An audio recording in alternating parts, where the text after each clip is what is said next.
நம்முடைய மாண்புமிகு முதலமைச்சர் முத்துவேல் கருணாநிதி ஸ்டாலின் அவர்களுடைய தலைமையில் ஒவ்வொரு பாகமும் நம்ம வெற்றி பாகமாக கொண்டு போய் தலைவர்கிட்ட நம்ம சமர்ப்பிக்கக்கூடிய ஒரு தருணமாக நம்ம இந்த தருணத்தை எடுத்துக்கணும்.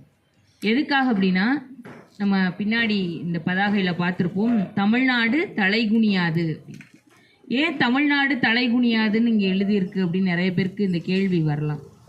ஏன்னா இன்னைக்கு ஒன்றிய மோடி அரசு நம்மளுடைய தமிழ்நாட்டினுடைய பண்பாடு, கலாச்சாரம், நாகரிகம், கல்வி, தொழில் ரீதியான எல்லாத்துலேயும் நம்மளை முடக்கிறதுக்கான வேலை பண்ண ஆரம்பிச்சிட்டாங்க.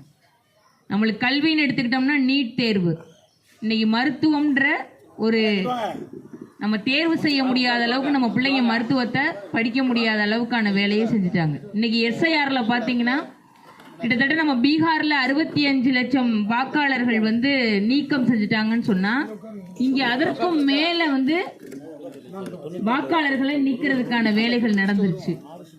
இன்னைக்கு நம்ம யோசிச்சு பார்த்தோம்னா, அதுல எதன் அடிப்படையில எத்தனை பேர்ல உண்மையான அடிப்படையில நீக்கியிருக்காங்களா, இல்ல இவங்க நினைக்கிற மாதிரி சிறுபான்மையினர் அவங்களுக்கு எதிர்ப்பானவர்களுடைய வாக்குகளை எல்லாம் நீக்கியிருக்காங்களான்னு எண்ணி பார்த்தோம்னா, இந்த ஒன்றிய மோடி அரசு நம்மளை இந்த வாக்குகளை எல்லாம் நீக்கணுங்கிற அடிப்படையில் தான் இந்த எஸ்ஐஆர்னு ஒன்று கொண்டு வந்தது.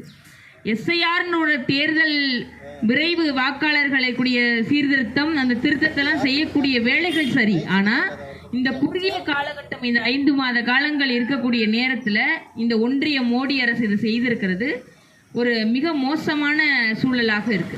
அதனால தான் நம்மளுடைய முதலமைச்சர் என்ன சொல்றாருன்னா, தமிழ்நாடை தலைகுனிய விடமாட்டேன்னு சொல்றார். எல்லா விதத்திலையும் நம்மளை ஒடுக்க பார்க்கக்கூடிய, நம்மளை பிரித்தாளுகின்ற சூழ்ச்சி செய்யக்கூடிய இந்த ஒன்றிய மோடி அரசு, அதுக்கு துணை போகக்கூடிய இந்த ஏடிஎம்கே, அந்த மறைமுகமாக இந்த பிஜேபிக்கு துணை போய் கொண்டிருக்கக்கூடிய இந்த சின்ன சின்ன கட்சிகள் எல்லாம் இன்னைக்கு நாங்கள் ஆட்சிக்கு வந்துடுவோம், நாங்கள் முதல்வர் ஆயிடுவோம்னு திரையில நடித்தவர்கள்லாம் இன்னைக்கு தரையில குரல் கொடுத்து ஓங்கி பேசிட்டா நாங்கள் வந்துடுறோம்னு நினைக்கிறாங்க.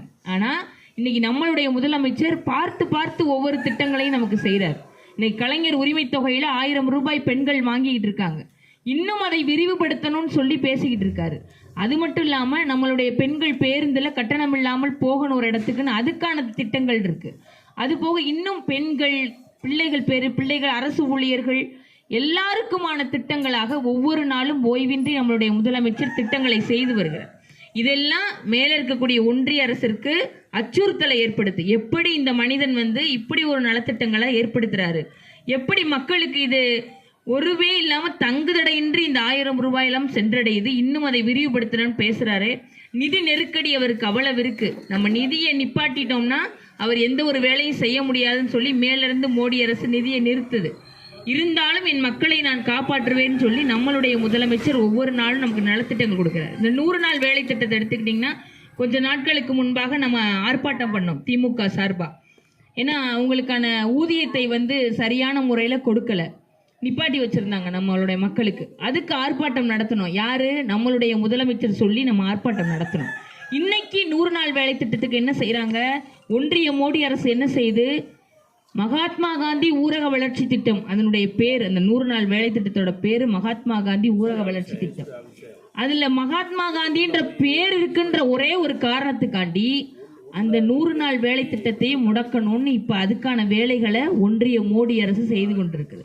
பாமர மக்கள், ஏழை எளிய மக்கள் ஏதோ தன்னுடைய கைக்கு இந்த பணம் வருகிறது என்று அந்த 100 நாள் வேலை திட்டத்துல இந்த பணத்தை வாங்கி ஏதோ ஒன்று சாப்பிட்றாங்க, பிள்ளைகளை பார்த்துக்கிறாங்க. அந்த ஒரு நிலையையும் முடக்கணுன்றதுக்காண்டி அந்த 100 நாள் வேலை திட்டத்தையும் முடக்கிறதுக்கான வேலை வந்துருச்சு. அதுக்காக தான் இந்த தமிழ்நாடு தலைகுனியாதுன்ற பரப்புரையில் நம்மளுடைய பாகத்தில் ஒவ்வொரு வீடுகளுக்கும் சென்று துண்டறிக்கைகள் வழங்கப்படும். அந்த துண்டறிக்கைகளை நீங்கள் என்ன செய்யணும்னா, ஒவ்வொரு வீடுகளையும் நீங்கள் போகும்போது இங்கே பிஎல்சின்னு சொல்லி இந்த பாகத்துக்கு எத்தனை பேரோ அவங்க இருப்பாங்க, அவங்களோட நம்ம வீடு வீடாக சென்று இந்த துண்டறிக்கைகளை கொடுக்கும்போது ஒரு 5 நிமிடம் சொல்லுங்கள். ஒரு வீட்டில் எப்படியும் கலைஞர் உரிமை தொகைக்கு 1000 ரூபா அந்த வீட்டில் யாராவது வாங்குவாங்க. அவங்க வீட்டில் கல்லூரிக்கு படிக்கக்கூடிய பிள்ளைகள் இருந்தாங்கன்னா புதுமை பெண் திட்டத்தில் 1000 ரூபா, பசங்களாக இருந்தாங்கன்னா அவங்க தமிழ் புதல்வன் திட்டத்தில் 1000 ரூபா வாங்குவாங்க. மாற்றுத்திறனாளிகள் இருப்பாங்க.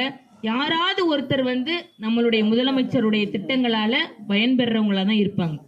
அதனால நீங்கள் இங்கே இருக்கக்கூடிய உறவுகள் இந்த பாகத்தில் உள்ள பிஎல்சி இருப்பாங்கன்னா இப்போ எத்தனை பேர் இருக்காங்களோ அத்தனை பிஎல்சி வந்து வீடு வீடாக சென்று இந்த துண்டறிக்கைகளை கொடுக்கும் பொழுது நீங்கள் போகும்பொழுது அந்தந்த வீடுகளில் ஒரு 5 நிமிடம் நம்மளுடைய அரசை பற்றி பேசுங்க, நம்மளுடைய முதலமைச்சரை பற்றி பேசுங்க. எதிர்கால தலைமுறையை வந்து இந்த ஒன்றிய மோடி அரசு எல்லாத்துலேயும் முடக்க பார்க்குது. அதனால தான் இந்த வார்த்தை தமிழ்நாடு தலைகுனியாது. அதனால தான் இந்த கோஷம் எழுப்பி கொண்டு நம்ம ஒவ்வொரு வீடுகளுக்கும் போய் துண்டறிக்கைகளை கொடுத்து 5 நிமிடம் பேசி அந்த துண்டறிக்கையை கொடுத்துட்டு வாங்க. மாற்று கட்சியாக இருந்தாலும் அவங்க வீட்லேயும் பயன்படுறாங்க. இப்போ ஏடிஎம்கேக்காரவங்க அந்த வீட்டில் இருக்கிறாங்கன்னா அவங்க வீட்டில் இருக்க அந்த அம்மாவும் 1000 ரூபா வாங்குவாங்க. அதனால தயவு செய்து நீங்கள் எல்லாருமே மறுபடியும் 2026 வேற யாருக்கிட்டையும் இந்த ஆட்சி பொறுப்பு போகாது. நம்மளுடைய முதல்வர் முத்துவேல் கருணாநிதி ஸ்டாலின் அவர்கள் தான் மறுபடியும் அரியணையில் ஏறுவார். இருந்தாலும் நாம் உயர்ந்தபட்ச நம்ம வாக்கு வித்தியாசத்தில் நம்ம வெற்றி அடையணும். இன்னும் நிறைய நலத்திட்டங்கள் மக்களுக்காக இருக்குது, பிள்ளைகளுக்காக இருக்குது, எதிர்கால தலைமுறைகளுக்கு இருக்குது.